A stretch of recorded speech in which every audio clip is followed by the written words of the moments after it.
नमस्कार। आकाशवाणी जयपुर अजमेर से प्रस्तुत हैं प्रादेशिक समाचार।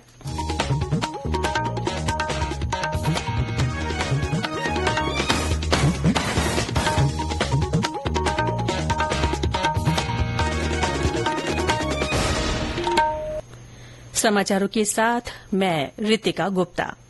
राज्य विधानसभा की कार्यवाही कल तक के लिए स्थगित कर दी गई है। 16वीं विधानसभा के दूसरे सत्र की शुरूआत आज सुबह 11 बजे हुई।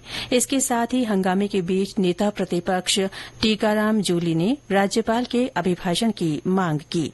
इस पर सत्तापक्ष और विपक्ष के बीच तीखी नोकझोंक हुई। विपक्ष की ओर से उठाए गए मुद्दे पर विधानसभा अध्यक्ष वासुदेव देवनानी ने कहा कि व्यवस्था के अनुसार विधानसभा के पहले और हर साल के पहले सत्र में राज्यपाल का अभिभाषण होना जरूरी है। उन्होंने कहा कि ये इस साल का दूसरा सत्र है। इसके बाद विधानसभा अध्यक्ष ने बागीदौरा से नवनिर्वाचित विधायक जयकृष्ण को शपथ दिलाई। सदन में राज्यपाल की ओर से स्वीकृत किए गए विधेयकों का विवरण रखा गया। मुख्य सचेतक ने कार्य सलाहकार समिति के प्रतिवेदन को सदन में रखा। श्री देवनानी ने ओम बिरला के लोकसभा अध्यक्ष चुने जाने को प्रदेश के लिए गौरव का पल बताया। विधानसभा अध्यक्ष ने सदस्यों को अंतर्राष्ट्रीय प्लास्टिक बैग मुक्ति दिवस का संकल्प दिलाया। इसके बाद 12 विभूतियों के निधन पर शोकाभिव्यक्ति और श्रद्धांजलि अर्पित की गई। प्रधानमंत्री नरेंद्र मोदी ने संविधान को किसी भी सरकार की नीति निर्धारण का मार्गदर्शक बताया है। उन्होंने कहा कि संविधान हमारे लिए बहुत मूल्यवान है। श्री मोदी आज राज्यसभा में राष्ट्रपति के अभिभाषण पर धन्यवाद प्रस्ताव पर हुई चर्चा का जवाब दे रहे हैं। उन्होंने अपने संबोधन में कहा कि सरकार ने विकसित भारत आत्मनिर्भर भारत को मजबूती देने के लिए कई प्रयास किए हैं। कठिन परिस्थितियों के बावजूद आज भारत दुनिया की 5वीं सबसे बड़ी अर्थव्यवस्था बन गया है। श्री मोदी ने उनकी सरकार की विभिन्न उपलब्धियों का भी जिक्र किया। आज अंतर्राष्ट्रीय प्लास्टिक बैग मुक्ति दिवस है। प्लास्टिक मानव जीवन और प्रकृति के लिए नुकसानदायक है।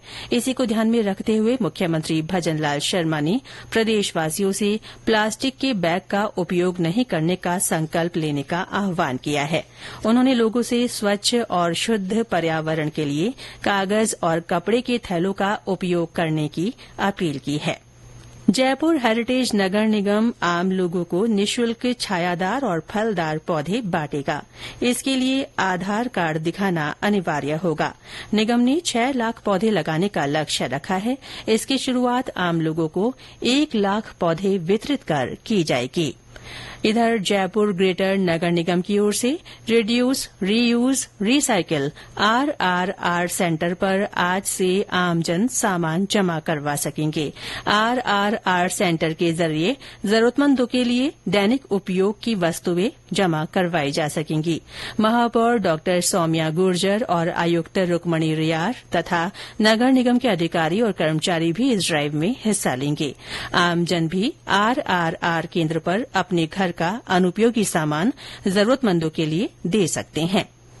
जम्मू कश्मीर में अमरनाथ पवित्र गुफा की 52 दिवसीय वार्षिक तीर्थ यात्रा सुचारू रूप से जारी है। इसका 19 अगस्त को श्रावण पूर्णिमा के अवसर पर समापन होगा। प्रशासन की ओर से यात्रा के लिए व्यापक बंदोबस्त किए गए हैं। राज्य में बीते 24 घंटों में कुछ स्थानों पर मध्यम से भारी बारिश हुई। इसके अलावा कहीं कहीं भारी से अति भारी बारिश दर्ज की गई है। मौसम विभाग के अनुसार सबसे ज्यादा 132 मिलीमीटर वर्षा डूंगरपुर के धंबोला में हुई। इसके अलावा भरतपुर, पीपलखूट, प्रतापगढ़, महवा, दौसा, गलियाकोट और माउंट आबू में भी बरसात हुई।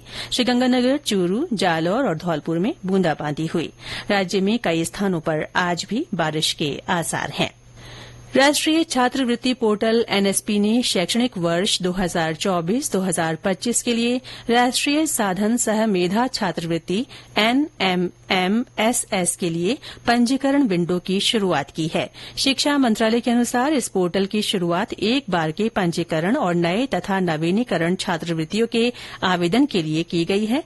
आवेदन जमा करने की आखिरी तारीख 31 अगस्त है। इसके साथ ही प्रादेशिक समाचार बुलेटिन समाप्त हुआ। नमस्कार।